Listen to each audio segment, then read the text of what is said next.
Potem, ko smo v tej sredi dodobra obdelali različne bolezni in težave, pa je čas, da si znova privoščimo nekaj čarovnij, tudi za voljo našega iluzionista Sama Sebastiana. Sam Sebastian, dobro jutro. Kaj danes skrivaš v rokavu?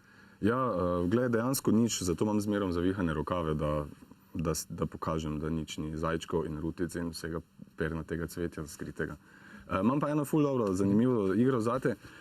Pravzaprav sem ti najprej prinesel eno darilo, pa sicer ne še not pogledati, boš na koncu pogledal, lahko pa spraviš v žep ali pa kam tako, ja. Takole imamo eno karte seveda, ampak zadnji smo igrala poker enkrat in si kaj gamblerska duša postal od takrat naprej? S kartami mi nič kaj preveč ne ležijo zadeve. Ja. Verjetno si kdaj videl koga, ko ima na ulici igra igro, pa ima monte s 3 kartami, se reče, ima eno damo, pa potem 2 različne karti in ti obrne vse naokoli, ti premeša, ti moraš staviti, kje je dama in prvo, kar veš je to, da nimaš več tistih 100 evrov, ko si dal. Jaz nisem nikoli prav igral, ampak bi ti rad pokazal eno rutino, ki sem jo jaz kot otrok, ena izmed prvih stvari, ki sem se jih naučil in pol z leti sem jo pač probal malo dodelati, pa da vidim, kako to danes gleda.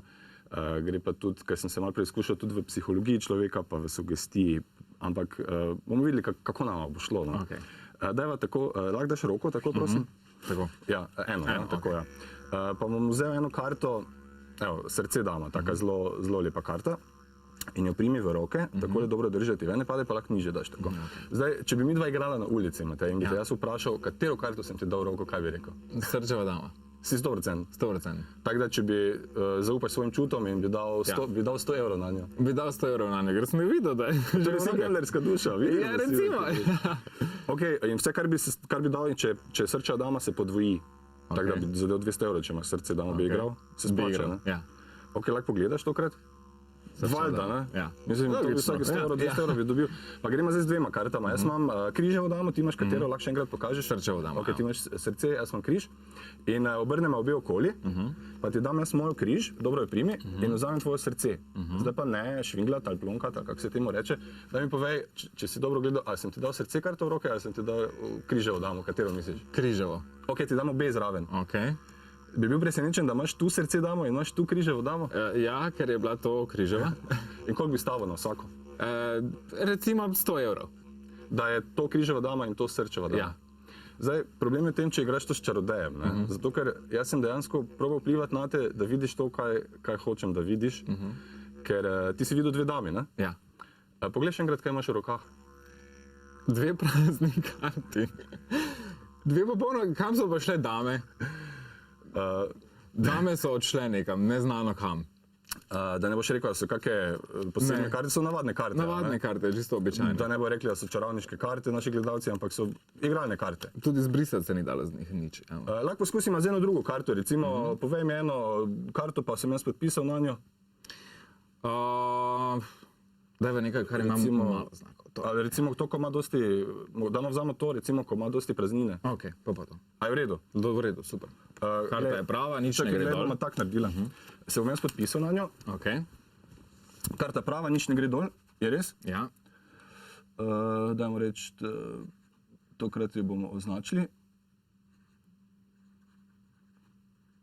En mali avtogramček, pa imamo še eno črto tu. Tak, v redu, ne? Super. Karina dvojka. Teh v bistvu ne rabimo.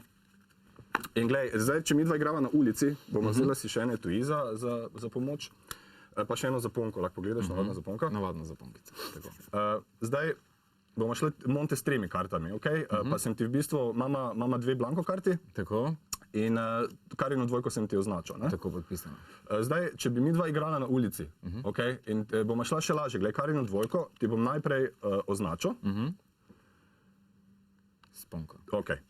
Potem tole prazno karto dama v etuji, bo tukaj, ok? In etuji je v bistvu na mizi ves čas na očeh, ok? Tako. Drugo blanko karto dama zraven. In pazi zdaj dobro, glej, zelo na hitro bom jaz premešal te 2 karti, takole, 1, 2, 3. Kje je pol Karina dvojka? Tukaj, ker je sponka. Ja, ne? Ja. Ampak, če igra to čarodej, je pač malo teže, tudi tu je ni, ne? Ker je Karina dvojka, smo rekli, skrita v etujiju. Tako gledaš, da nič ni drugega. Ne, ni popolnoma ničesar. Popolnoma običajno tuji. Kaj sem bil prehiter? Še enkrat, da vidimo. Še enkrat. Glej, pa bom tokrat naredila malo drugače. Okay. Karino dvojko bom obrnil, pa jo dama najprej v tuji. Okay. Pa bom najprej tako naredil, da bo še malo ven gledala. Pa daj roko gor, da ti ne pobegne. Okay. Eno prazno karto bomo vzela tako. In zdaj pa čutiš dobro je tuji. Ja. Glej. Ja. Zdaj, če te jaz vprašam, koliko bi stavil, kam imaš v roki? Kaj imaš v tujiju? Bianco karto. Ker? Ker je to tu. Ja. Ker? Kako je to Ker rišalo? je tukaj prazna karta, a ne? Če jaz moram preveriti, ali je tuji. Tukaj v tem etuju ni popolnoma ničesar. Popolnoma ničesar ni v tem etuju. V bistvu ljudje me vedno sprašujejo, kako to naredim. Ja. Ampak danes ti bom razložil, ker je tak poseben dan. Gled, v bistvu, gremo še enkrat zelo počasi. Karino dvojko ti označim, jo okoli obrnem. Ja. In jo dam v bistvu na mizo na sredino. Ja. In obe bianco karti dam zraven. Ja. Okay? V etuju ni ničesar. Ni ničesar, popolnoma ničesar. Jaz sem ti že na začetku rekel, bi stavil, da je tukaj 100 evrov, da je tukaj tvoja karina dvojka? Ja. Bi stavil in jaz sem ti povedal, kako sem to naredil. Dejansko sem te prepričal, da ti povem, kje je katera karta. Ker čarovnije je v tem, da sploh ne uporabljam karine dvojke, ampak 3 bianco karte. Kaj je šla karina dvojka? Zdaj, 3 bianco karte, verjetno te res zanima, kam je šla karina dvojka. V etuju pravi še ni ničesar, ne? Glej, Matej, jaz sem ti prinesel eno darilo, če se spomniš. Aha. Zdaj lahko odprem to. Ja, izvolj. In tukaj je karina dvojka. Spet se bom razbijal glavo cel teden, kako in kaj in na kakšen način. So ljudje vedno tako presenečeni, ker meni res ni jasno, na kakšen način lahko potujejo karte tako sem in tja in gor in dol. So, ja, dokler ne stavijo denarja, so še veseli in presenečeni. Ja, potem pa je presenečenje nekoliko manjše, ali kaj? Ja, presenečenje še vedno ostane, samo je toliko neprijetnejše. Čeprav nikoli nisem denarja pobiral od ljudi na ta način. Rekel si, da si se zelo hitro začel ukvarjati s takšnim trikom. Koliko časa traja, da se človek nauči to vrstnega trika? Ja, je kar treba dosti vaje in to je dejansko, seveda nisem od začetka takole naredil, to je z leti prišlo do ene daljše rutine, da potem se prava magija zgodi, ampak najprej sem se igral tako s 3 kartami, kako je dejansko zamotiti gledalca, da ne ve več, kje je prava karta, čeprav ti čuti govorijo, da točno veš, kaj se dogaja in kje je kaj. Gre malo za preusmerjanje pozornosti, to se potem tudi psihologija in malo sugestije, kar se z leti potem naučiš, tako da mogoče izgledajo stvari preprosto, ampak so dejansko res leta treninga za tem. Samo Sebastian, za danes najlepša hvala. Naslednjič znova pričakujem nekaj, kar me bo popolnoma osupnilo kot tole danes.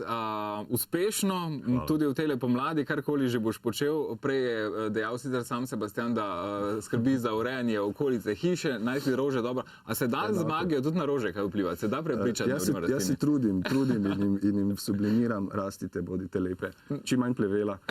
In pol pa ne vem, zdaj mogoče ima plevel drugače razume in pol plevel bolj raste kot rože. Dobro. Napačni jezik, mogoče govoriš. Skratka, toliko čarovnij za danes. Še eno kratko obvestilo, namreč prejle smo vam že povedali, da je to soboto dan odprtih vrat v Mariborskem zavetišču za živali, vendar je zaradi slabega vremena dan odprtih vrat prestavljen na 12. maj. Takrat bo v Mariboru, v Mariborskem zavetišču za živali, dan odprtih vrat in pa tudi sejem opreme za hišne ljubljenčke. 12. maja, torej se odpravite tja.